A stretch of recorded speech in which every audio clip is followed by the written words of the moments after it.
We often call heat a silent killer. After months of cool weather, the intense heat is upon us. Here's what we're looking at. Environment Canada with heat warnings across the province. High 30s by the water, 40 plus inland. It's fun in the sun for some, but deadly for others. A lot of the people who are most susceptible to the heat may just not realize that they are in danger. Their perception of the heat may be reduced, their perception of their own risk may be reduced, and that's really why it can be so dangerous. Age, mental health and mobility challenges, illnesses like diabetes, cancer, heart and respiratory disease are factors that make people more vulnerable to the heat. Also, those living alone or in places without cooling or on the street. As we saw with the amount of people who passed away so sadly last summer, that the heat really can, especially when it takes us by surprise, really wreak havoc on people that are already in more vulnerable situations. This year there is advanced warning and lessons learned from the more than 600 people who died in last year's heat dome, including a health checklist from the BC Centre for Disease Control, so you know when someone is in trouble. From the right, the yellow and orange show when someone is getting into a danger zone.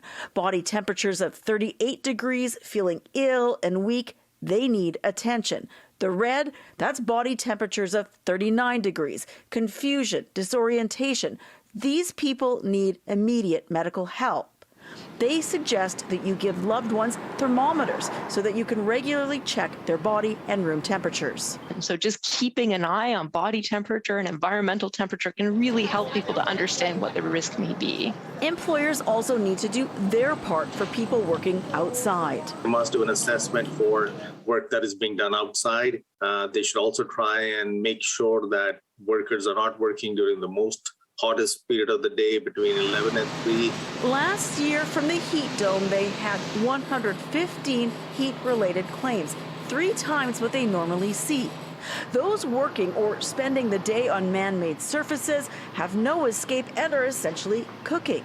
Using a laser candy thermometer, we found the sidewalk outside was 54 degrees, the pavement 58, and the wood deck a whopping 67 degrees Celsius. So if you're sitting on that all day long, you're really at more of a deeper risk for heat stroke and dehydration and things that we're really concerned about. There are outreach teams checking on people, and they will be as well in the days ahead, getting people sun protection, water, offering places to cool off, and getting emergency help when needed.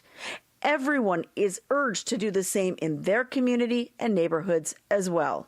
The heat can impact people no matter where you are, and folks that we might not think are struggling with the heat, that for them we want to make sure that they're as equipped as they can and not going to be at risk of those dangers of the heat that can even lead to death. In Victoria, Liza Yuzda, City News.